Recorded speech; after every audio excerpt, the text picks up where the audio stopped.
All righty, if y'all go ahead and get flipped in your Bibles to Acts chapter 27.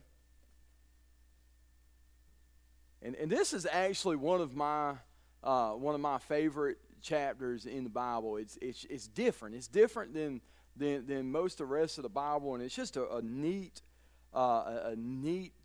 telling of this biblical event. It's a biblical event that is really, really, really a cool event that really doesn't get a whole lot of attention of Paul's journey to Rome and all of the craziness that ensues on Paul's journey to Rome. And so it's really something that I've been looking since we've started in this series going through the book of Acts. I've been looking forward to chapter 27 and 28 of what happens on Paul's journey to Rome. And what has happened up until here, is Paul has done 3 missionary journeys. He's gotten back from his 3rd missionary journey. And when he gets back from his 3rd missionary journey, he's arrested in Jerusalem. And he goes through a series of trials there in Jerusalem. He goes to Caesarea, which is right north of Jerusalem on the coast. And in Caesarea, he is tried before the governor Felix. And when Felix is fired, he is tried before the next governor named Festus. And whenever he goes under trial under Festus, he requests to be taken and have his case heard before Caesar. And Festus grants this, and Festus says, "Hey, you're going to be on the next ship to Rome to have your trial before Caesar." And this is kind of where we pick up in chapter 27. And so chapter 27 verse 1, it says, "And when it was decided that we should sail for Italy, they delivered Paul and some other prisoners to a centurion of Augustan cohort named Julius." So in verse 1, one of the first things that we see is that the narrative is now being told once again from the first person. We see the use of the word "we," and so that tells us that Luke was one of the ones that was included in this. Luke was on the ship. Luke was with Paul. Luke accompanied him throughout all of this. Now, some of the commentaries have a theory about how this happened that I'm going to touch on in just a second. But so we see here that all this is being told from the first person, first-hand account. Luke is here, and this is one of those parts of the book of Acts that Luke is writing from. I saw this, I tasted this, I was on the boat, I was scared like everybody else, and this is something I have first-hand knowledge of. Verse 2, "And embarking," actually I want to, before I jump into verse 2, so Paul is handed over to the custody of a centurion, and the centurion's name is Julius. And so he becomes a big character in this plot, and he's actually a pretty level-headed guy is what we're going to see through this, along with other prisoners. So they have a whole, we don't know how many prisoners he's supposed to be transporting, but this centurion Julius is in charge of transporting an unknown number of prisoners to Rome, and Paul is one of those prisoners. And Paul is probably the most high profile of all of these prisoners, because he's somebody that is a prisoner, a direct prisoner of one of the governors of the province going to Rome. Verse 2, "And embarking in a ship of Adoram, I'm glad that's only mentioned once, which was about to sail to the ports along the coast of Asia, we put out to sea, accompanied by Aristratus, a Macedonian from Thessalonians. He's a Thessalonian. And now this guy, the Aristratus, this is the same guy that was in Ephesus and that was grabbed by the mob in Ephesus and taken to the we remember this a couple chapters back, and he's taken to the Colosseum in the city of Ephesus, and they're chanting. They're chanting at him and yelling at him for 3 hours, and finally somebody speaks up and says, "Hey guys, we're about to get all arrested for rioting. We need to go home," and they all went home. Well, this is that guy. This is the same guy. He's been a traveling companion of Paul for a while. So it is Paul, it's Luke, and it's this guy. And so the theory is, one of the theories from some of the commentaries that I read about this is that Paul may have actually said that these guys were his servants or was his slaves, and that allowed them to be able to come along with it. That's one theory. I don't really subscribe to that because, again, that's Paul being deceitful, and again, Luke and both of these guys are actually Roman citizens, and so now how are they being slaves? And so it's kind of, that's a theory, but I don't think it's a great one. As you're going to see in the next couple verses, it seems like this guy, this centurion Julius, is a pretty, for centurion standards, he's pretty laid back, because he does something here in just a minute that blows my mind why he would allow this to happen. The next day, we put in at Sidon, and Julius treated Paul kindly and gave him leave to go to his friends. And be cared for. Okay, so this is what I'm talking about. It's a Roman centurion that is in charge of prisoners. Okay, Paul is a very high-profile prisoner. Everywhere Paul has been, he has stirred. Stuff has gotten stirred up. Not necessarily Paul stirring it up, but stuff has gotten stirred up. This centurion allows Paul, a prisoner, to leave and go hang out with his friends, other Christians, for a certain amount of time to be ministered to, which is, that's nuts. If Paul escapes, the centurion's going to be put to death. If Paul gets out here and starts preaching, and causes a riot, the centurion's going to be put to death. And so the Bible doesn't go into what possessed him to allow Paul to do this, but he apparently had saw some character in Paul, or maybe knew of Paul, or just a little bit of the time that he got to know Paul, he saw Paul's character and maybe realized, hey, this is a guy that I can let do this. That's very uncharacteristic of a Roman centurion to allow especially a high-profile prisoner such as Paul, the free roam to go into this city and visit friends. And now this speaks something else for Paul too, because Paul could have been like, it's like, I'm about to disappear. I'm about to be gone. And Paul didn't do that. He knew what God had called him to. He was obedient. God had already told him a couple chapters before, hey, I'm sending you to Rome. And this is how you're going to Rome. And so Paul, even though he was in prison, and now he's got a wide open door of freedom, Paul's connected all over the world at this time. Now he could disappear, but he doesn't. He comes right back to the boat, gets on the boat, and they head out. Verse 4, and putting out to sea from there, we sailed under the lee of Cyprus because the winds were great against us.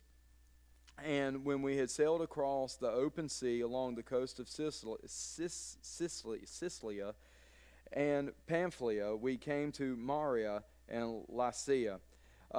There the centurion found a ship of Alexandria sailing for Italy and put us aboard. We sailed slowly for a number of days and arrived with difficulty off Cnidus.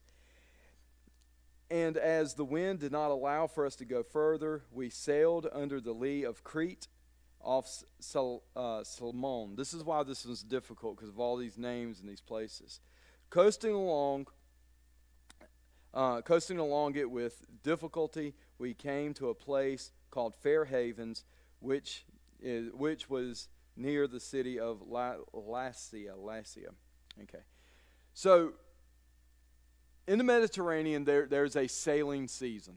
Okay, and once winter comes, you don't need to be out you don't need to be out sailing, and so the plan is for the sailing plan is we're going to try to get from Caesarea all the way to Rome before winter. Okay, that's the plan. But as they start sailing, they're coming into bad weather. As soon as they start hitting the waters, they're coming into bad weather, and it's slowing them down. And Luke is accounting here. It's like everywhere we're going, we're sailing. We're coming into choppy water. We're coming into rough water. It's slowing us down and slowing us down and slowing us down. We're coming into storms. And so whenever they get about halfway through their journey, they've got to take another boat. And so they've got to take a ship that's coming from Egypt, from Alexandria, that is about to head to Rome. Now, this is a royal ship, so they can, the Roman centurion can not necessarily commandeer the ship, but he's saying, hey, listen, I'm a Roman centurion, and y'all about to take us to Rome. And they're going to take him to Rome. And this is a ship of wheat. This is a wheat ship that they have now got on. And we're assuming that this is going to be a little bigger of a ship than what they've been on. So they change ships, and they set out again. And because instead of being able to sail straight across the ocean, they're having to hug the coast so that they're protected from these winds. And so now they're going to go down to Crete. And if you're looking at your map here, they're going to go down to Crete, and they're going to go under Crete to try to shield themselves from the wind so they can start making the journey across the open sea, across the Mediterranean. And this is kind of where some of the rest of this starts happening. And then they land in a place called Fair Havens, which I think there's a fair. That sounds like such a nice place. Isn't there a Fair Havens, Florida? And it's like a retirement place, big retirement place in Florida. That sounds about right. Well, this is, so they land in Fair Havens, which is in Crete there, and now they've got some decisions they've got to make. Since much time had passed, and the voyage was now dangerous because even the fast was already over, Paul advised them, saying, "Sirs, I perceive that the voyage will be with injury and much loss, not only the cargo and the ship, but also our lives." But the centurion paid more attention to the pilot and to the owner of the ship than what Paul said. And because the harbor was not suitable to spend the winter, the majority decided to put out to sea from there, on the chance that somehow they could reach Phoenix, a harbor of Crete, facing both southwest and northwest, and spend the winter there. So they get to Fair Haven in Crete, and they've got a choice to make, okay? Because we are outside of sailing season. All right, we are in hunker down for the winter season. It's going to be too dangerous to sail. It's already too dangerous to sail. And so they've got a decision to make, and the centurion's there. And so this is one of the things I want to point out. The centurion, in this decision of what are we going to do, you have the centurion, you have the owner of the ship, and you have the pilot of the ship. And for some reason, your prisoner has a voice in this. Paul is the prisoner, is respected enough by the centurion and by these folks to have a voice in, hey guys, this is what we need to do. And what Paul says is, listen, it's too dangerous. And Paul is pretty much saying is I have a premonition that it's going to be bad. If we try to set sail, we're not going to make it. And what they say, what the pilot says, and what the owner of the ship says is like, hey, let's find a clear day, and let's try to get right down the coast of Crete to Phoenix. And I'm going to go up here real quick, but if you look on your map, you will see, you'll see there, I actually put the star in there, and you will see there Phoenix there. That's the little star in there. Let's see here.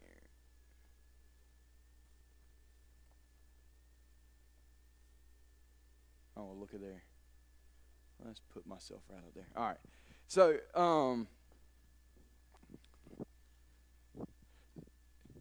you'll see Phoenix is the little star right there. And so that's where they're trying to go. They're trying to get from, if you see Fairhaven's on the map, all they're trying to do is we're trying to get right down the coast. It's a much, Phoenix is a much better protected coast. The port's much better protected. We're going to be a lot better suited to spending the winter. Okay? And so what they're trying to do is they're going to try to set sail, and it's a couple hours. Okay, it's like Gilligan's Hour, 3-hour tour. We know what can happen in a 3-hour tour, right? Well, it's exactly what happens here.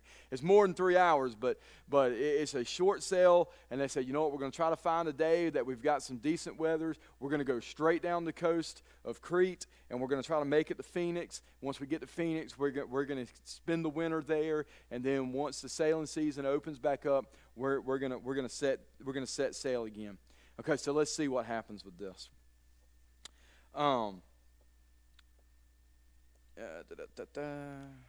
So, yeah, verse 13. Now, when a south wind blew gently, supposing they had obtained their purpose, they weighed the anchor and sailed along Crete close to the shore. So they're waiting. They get a day that they've got some good winds, some gentle winds, and they say, today's the day. Today's the day. We got to jump out here. If we're going to go, today's the day. And so they jump out, and they're going to sail right down the coast of Crete to try to make it to Phoenix so they can harbor there for the winter. Verse 14, but soon a tempest wind called a northeasterner, and probably some of y'all in your Bibles, it's described, it has the actual Roman word for it, the Greek word for it. What is that? Can anybody want to try their hand at pronouncing it that their Bibles may not say it? What's that? Euroclydon, yeah. And basically in the Greek, what that means is north and eastern, and it's a northeastern. So it's the probably a lot of y'all you may have heard of the northeastern wind that is in the Mediterranean. Very, very dangerous wind, and so they get set sail, and almost immediately they get caught in a northeastern that blows them out to sea. Verse 14, but soon a tempest wind called a northeastern struck down from the land, and when the ship was caught and could not face the wind, we gave way and were driven along, running under the lee of a small island called Cauda, which is right there. It's under Crete. It's not on the map because it's so small, but it's right there under Crete. We managed with difficulty to secure the ship's boat. After hoisting it up, we used the supports to undergird the ship. Then, fearing that they would run aground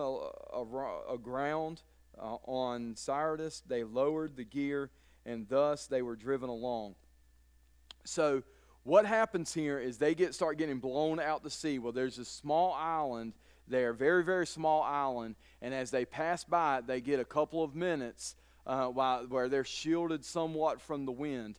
And when they do that, they secure the boats. And what they do is they take these big ropes and they start wrapping these ropes around the hull of the boat that act as extra support to keep the boat together. And the other thing that they do is that they drop the anchor because they're also coming into some other, they don't want to get blown way too far out in the sea, so they try to drop the anchor and then lower the mainstay, lower the main sails, because once you drop the anchor, you've got to lower the sails, because if you have the anchor down and the sails up, you're going to shred your sails to pieces.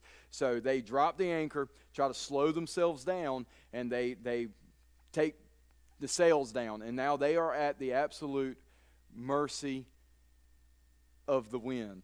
And this is what happens. After hoisting it up, they used supports to undergird the ships, and they lowered the gear, and thus they were driven along. Since we were violently storm-tossed, they began the next day to jettison cargo. So they're in the storm, so they start just throwing stuff overboard to lighten the load so that they don't sink. And on the third day, they threw the ship's tackle overboard with their own hands. And so what that means, we think of tackle like they're going out fishing, but they're basically, the tackle is any gear that is not absolute necessary of sailing this boat. They're lightening the load as absolutely as much as possible. They've already thrown some cargo over. Now they're throwing over any gear that they can to lighten the load as they're being blown out to sea. When neither sun nor stars appeared for many days, and no small tempest lay on us, all hope for our being saved was at last abandoned. So how'd they navigate back then? The stars. Yeah, and so they haven't seen the stars or the sun for several days because of this storm they're caught in, and they have no clue. I mean, the Mediterranean Sea is huge. They have no clue where they're at, and they're being just blown across the open Mediterranean Sea at this point. I mean, and it said that all hope of being saved was last abandoned. I mean, they thought they were done. They thought they were dead. They thought they were gone. I mean, they thought that was it. And let me tell you something. One of my greatest fears is being like lost at sea. That's why you ain't gonna see Trey on no cruise ship. It ain't happening. There's a very simple way not to get stranded out at sea, and that's not to go out to sea. You keep your feet on dry land, you will never be stranded at sea. But here they are. They're stranded at sea. That is terrible. That's the worst fate possible. Since they had been without food for a long time, Paul stood up among them and said, "Men," Paul's getting a little told you so here, "men, you should have listened to me and not set sail from Crete and incurred this injury and loss. Yet now I urge you, take heart, for there will be no loss of life among you, but only the ship." So they haven't eaten for several days because it's, they've thrown a lot of stuff overboard. It's a wheat ship, so they still have food, but they can't prepare the food. They can't, it's too rough to get out there and try to prepare food, so they haven't eaten. And they're focusing on surviving. They're not focusing on sitting down and eating. They're focused on surviving, so they haven't eaten in several days. They think that they're done. They think they're going to die. Nobody expects to live out of this. And then Paul stands up to the entire ship and says, "Listen, we're going to be okay. We're going to live. There will be no loss of life due to this. As long as you're on this ship, there will be no loss of life." And what an incredible, what a very incredible thing. And so, and it's one thing to just go, "Listen, guys, it's going to be okay." Yes, it's just blind optimism, okay?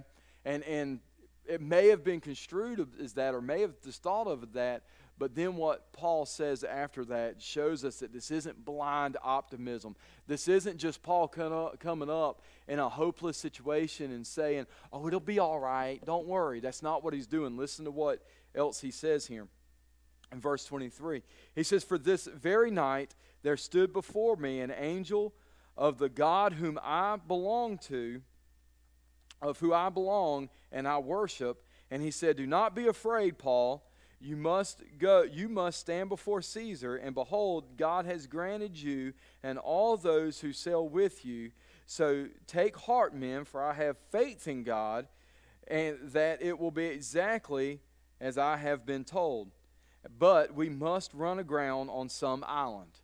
So what Paul's saying here is, listen, we're not just going to coast off aimlessly into the Mediterranean until we all starve to death. He says, "I've gotten a vision from my God." And listen, notice that verbiage there of what Paul says. I've gotten a vision from an angel of the God whom I serve. So what does that tell you about who he's talking to? He's talking to a bunch of people that don't believe in his God. He's talking to a bunch of Gentiles. So he is now in front of the ship, in front of a people. He's got a captive audience. They're all stuck on a boat with him, all right? And they have no hope, okay?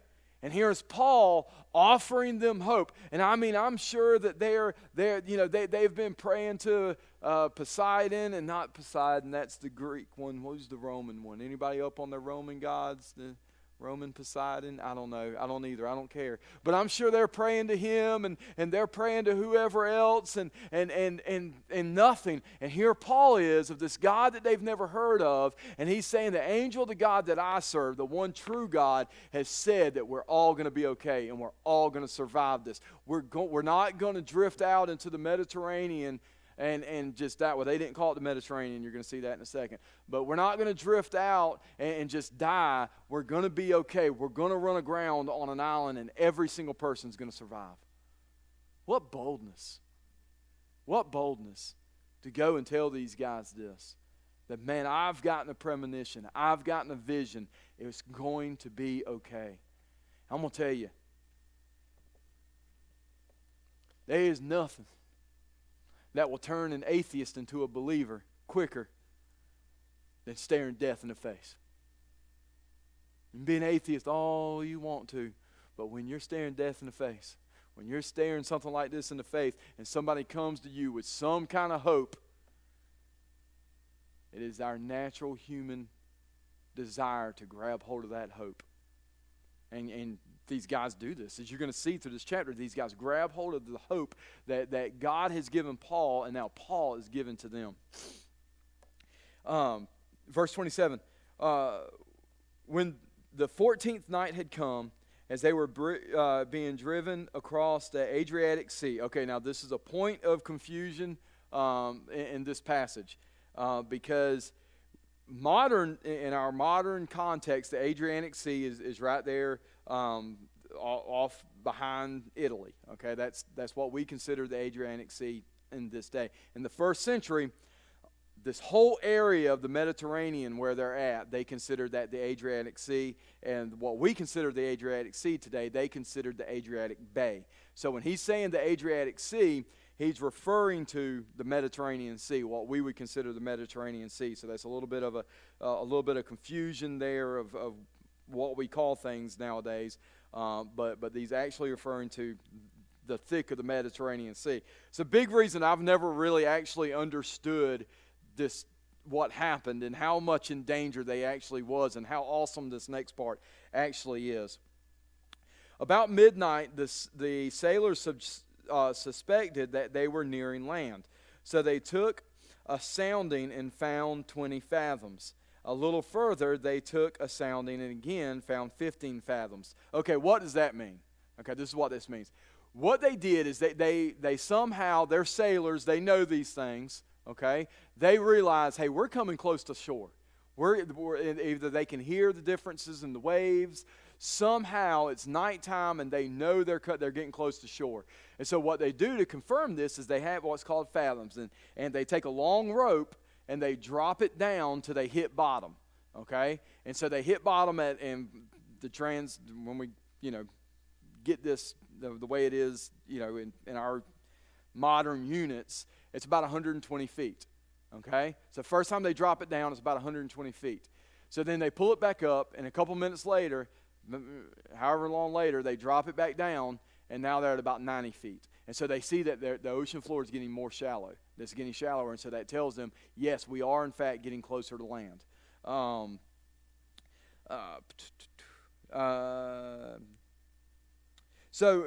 Which is good. Man, it's great. Except for it's nighttime. This isn't when we want to be coming up on land because it's pitch black dark. It's nighttime. So verse 29, fearing that we might run on the rocks, they let down 4 anchors from the stern and prayed for day to come. So okay, we're getting close to land.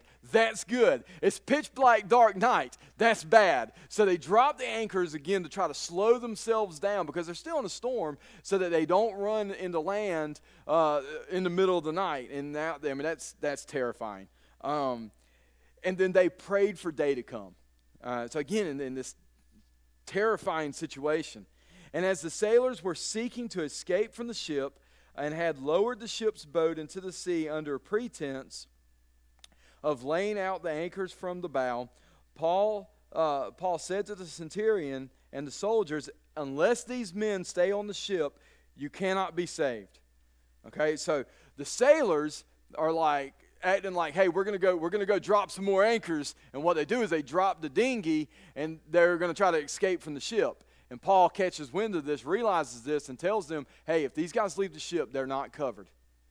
Okay, I said that everybody on the ship is going to be safe.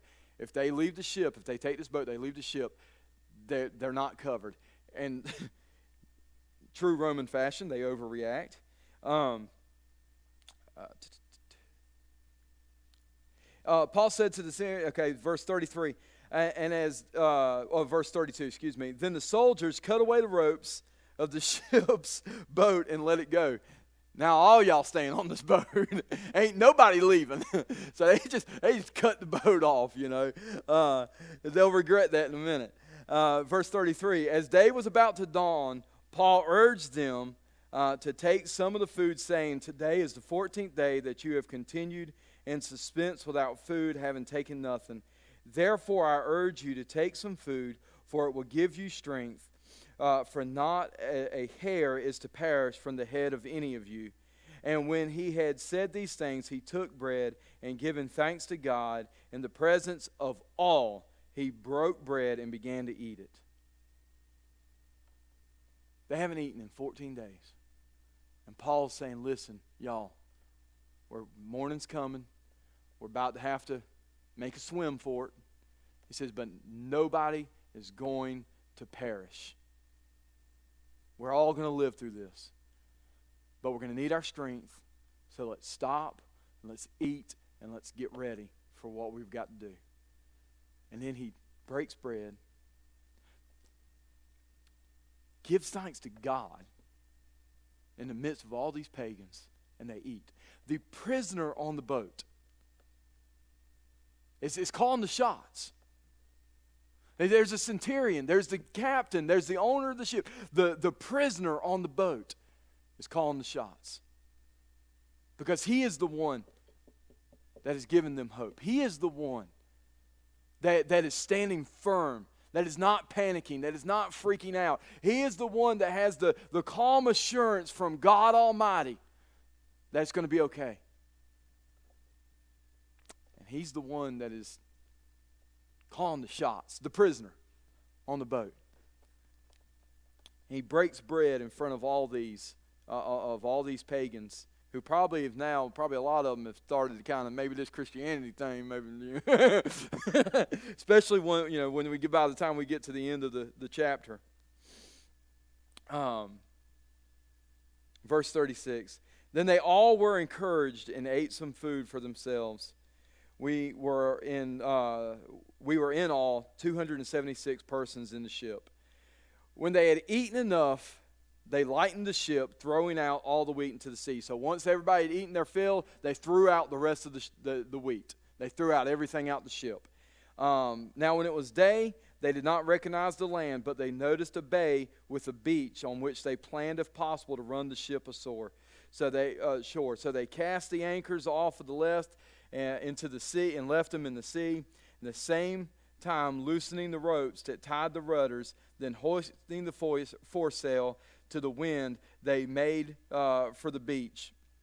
So this is what they do, y'all. This is so cool. This is what they do. They see a spot where they want to land. We see a bay, we see a beach. If we can make it there. So they throw everything aboard to lift the boat up out the water even more, to give some more clearance. They cut the anchors, drop the anchors in the water. They hoist the sails, they point it towards that beach, full speed ahead to that beach if we're going to run ashore. And notice here that Luke is using we. That means everybody on this boat at this time is taking part in this. It's not just the sailors. It's everybody doing this, of working together. We're going to survive this. We're going to survive this. Verse 41, but striking a reef, they ran the vessel aground, and the bow struck and remained immovable, and the stern was being broken up by the surf. So as they're doing this and they're heading towards this beach where they want to land, they hit a reef. And just hit the brakes, and so I'm sure it slung everybody to the front of the boat, and they are wedged in this reef, and now the waves are hitting them, and it's breaking the boat apart. The boat's breaking apart, all right? Paul told them, we're going to lose the ship, all right? The ship's not going to survive, so the ship's being broken apart. The soldiers' plan, verse 42, the soldiers' plan was to kill the prisoners, lest any of them swim away and escape. Verse 43, but the centurion, wishing to save Paul, kept them from carrying out their plan. He ordered those who could swim to jump overboard first and make for the land, then the rest on planks or pieces of the ship. And so it was that all were brought safely to land. 200 and what did Luke say? 276 people in this shipwreck. Every single one of them made it to land. I'm going to tell you, I bet. It doesn't say how many or if anybody was converted. But I'd be hard-pressed to think that there wasn't some of them Romans on there going, all right, I'm Team Jesus now. Whatever this guy's got, I want it. And just, such a great event. And so I want you to look at this map and look at just the providence that God has out here of where they landed on the island of Malta is where they actually landed. They didn't know where they were, but they ended up on the island of Malta. As they're drifting out to sea, one little island out there, the probability that they hit that one little island, I mean, that's a God thing. And you know what's crazy is God's trying to get Paul to Rome, and at the end of this, they're closer in Rome than what they would have been if they would have stayed on Crete for a winter. And so Paul's like, I got a man that I'm trying to get somewhere. And so he gets him there. Now I'm going to go take this off of the map for the folks in the video. But incredible event.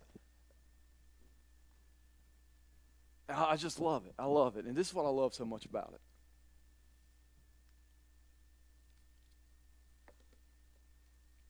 And this is a terrifying situation. Okay? I mean, they ain't being lost at sea in a storm and just being adrift where, we're in a storm so bad that we got to put the sails down and just wherever the wind take us, that's where we're going to go. We only have so much food. We only have so much water. We're going to die out here. That's terrifying. It's one thing to like fall off a building or something and, you ain't got a whole lot of time to think about dying. Another thing to be lost out at sea for 14 days. You have all these people that have no hope. They have no hope. But you have a handful of guys on this boat that have hope, that have the peace that passes all understanding. And they don't just keep that to themselves. They give that to everybody around them. And I'm going to tell you, we live in a culture that is hopeless. We live in a culture that they have no hope. My grandfather passed away. And yeah, it's hard, but I have a hope of the resurrection. And not that I hope that it's going to happen. I know it's going to happen. My hope is in that. And I know that I'll see my grandfather again. My father is a week later in the hospital, same kind of situation, and I have a hope. And I know, regardless, it's going to be okay. But I'm going to tell you, if you don't have the promises that are in this word, you don't have that hope. And we live in a culture, just like Paul and Luke and the other guy, they're on this boat. They have hope, and nobody else does. We are in that same boat, in a culture of people who have no hope. And the only hope that they have, the only hope that the people in this boat had, was hope that was given to Paul and his companions that poured over onto them. But Paul and his companions had to live in that hope, had to demonstrate that hope, had to tell them about that hope so that they could receive that hope. I'm going to tell you, as a church, whenever bad things happen, whenever terrible things happen, instead of jumping in there and being just like the world and arguing and fighting and acting like there's no hope, as the church, we need to say, no, listen, there's hope. And things are bad, but there's hope. What a testimony Paul was to the rest of the people on the ship. And that's the testimony that we're called to be every day, in every situation, no matter how hopeless it seems, because it's not hopeless, because we have hope. Whew, man, that'll preach. Lord, we come